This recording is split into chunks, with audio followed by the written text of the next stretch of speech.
Herodotus. Herodotus আমরা জানি যতদূর যে 5th সেঞ্চুরি বিসিতেই হেরোডোটাসের as a first Greek historian তার আবির্ভাব। তিনি ফার্স্ট যিনি বিশ্বের ইতিহাসকে নিয়ে সর্বপ্রথম আলোচনা করেন। এর জন্য রোমান হিস্ট্রিয়ান সিসেরো তাকে ফাদার অফ হিস্ট্রি বা ইতিহাসের জনক বলে অভিহিত করেছেন। অনেক ঐতিহাসিক কিন্তু এই যে তাকে ফাদার অফ হিস্ট্রি বলা হচ্ছে, আমরা ফাদার অফ হিস্ট্রি মানেই হেরোডোটাসের কথা জানি, কিন্তু অনেক ঐতিহাসিক সেটা করতে অস্বীকার করছেন।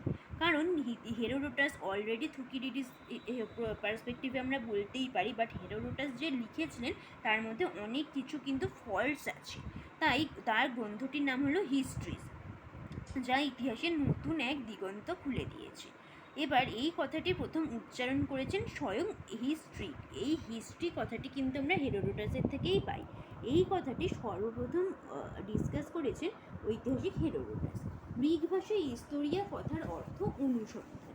এই অনুসন্ধান বা গবেষণা করা, যিনি নিজে ইতিহাস রচনা করেন তার ব্যক্তিগত জীবন সম্পর্কে বিশেষ কিছু জানা যায় না। তার পিতার নাম লাইক্রেস। হেরোডোটাসের আদি বাসস্থান ছিল কারিয়ার অন্তর্গত হালিকার্নেসাস অঞ্চলে, এশিয়া মাইনরের একটি শহর যেটি গ্রিকরা বসবাস করতেন। তারা হেরোডোটাসের পরিবার সম্পূর্ণ পরিবার ছিল, কিন্তু সেই শহরের অত্যাচারী শাসকের অত্যাচারের শিকার হতে হয়েছিল। অল্প বয়সেই তাকে এই অঞ্চল ছেড়ে অন্য একটি দ্বীপে চলে যেতে হয়েছিল নিজের ফ্যামিলির সাথে। 454 বিসিতে হেরোডোটাস জন্মগ্রহণ করেন। এ প্রসঙ্গে তার জন্মগ্রহণ প্রসঙ্গে as a perspective Will Durant বলেছেন, he presents not only kings and queens but men of all degrees and women who are excluded from Thucydides. Enliven these pages with their scandals, their beauty, their cruelties and their charm. Next প্যারা।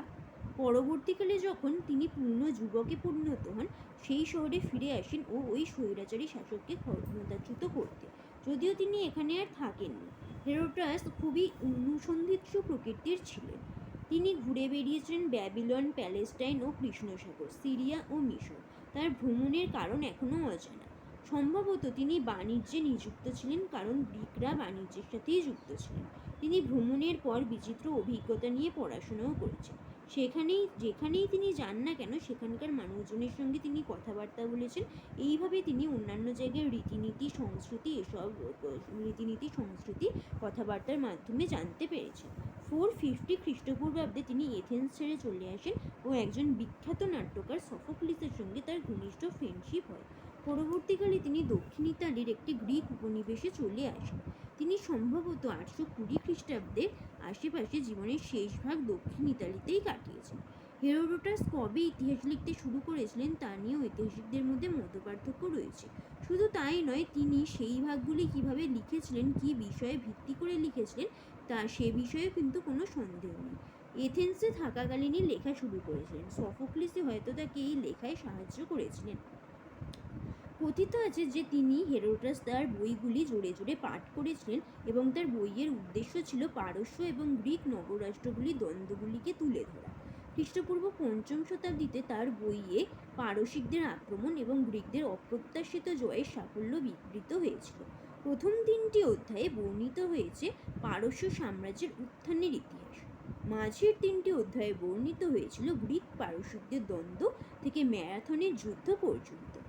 শেষের 3টি অধ্যায়ে পারসিক সম্রাট জারেক্সেসের 480 to 479 খ্রিস্টাব্দে চূড়ান্তভাবে গ্রিকদের কাছে পরাজিত হবার কাহিনী বর্ণিত হয়েছে। Herodotus presents a great deal of background information on the root of peace and society.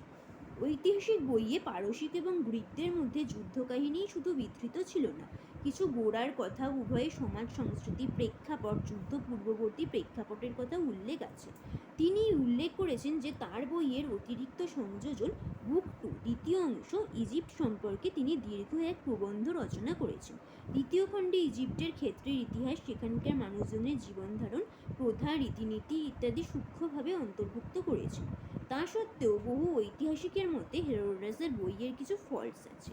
সেই ফল্টসগুলি অবশ্যই হতাশাব্যঞ্জক। ফার্স্ট কি না, তিনি তার বইয়ে সময় এবং স্থানকাল সঠিকভাবে বজায় রাখতে পারেননি। অনেক সময় দেখা যায় তিনি সময়ের রচনাকালে সামঞ্জস্য রাখতে পারেননি। সেকেন্ড, তিনি তার বইয়ে এমন কিছু অংশ অন্তর্ভুক্ত করেন যেখানে মানুষের পরিবর্তে তিনি অকারণে দেবদেবী, দৈব বিশ্বাস, অলৌকিক ঘটনা, অশুভ লক্ষণ ইত্যাদির মাধ্যমে ব্যাখ্যা করেন। ঐতিহাসিক ঘটনাবলীর কার্যকারণ সম্পর্কে তিনি একেবারেই আলোকপাত করেন।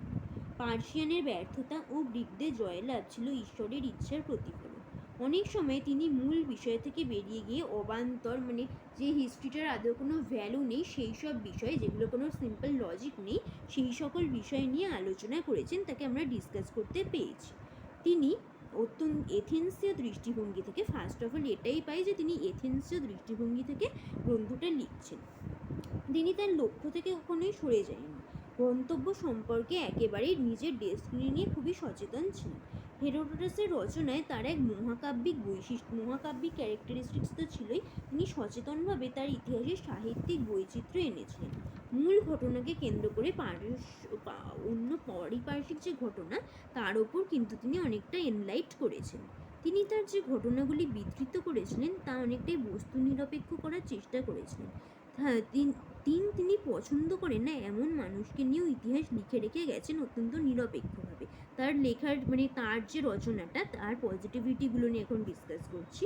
তার ব্যক্তিগত পছন্দগুলোকে দূরে সরিয়ে রেখে কিন্তু তার অপছন্দের মানুষকে নিয়েও নিরপেক্ষভাবেই লিখে গেছেন।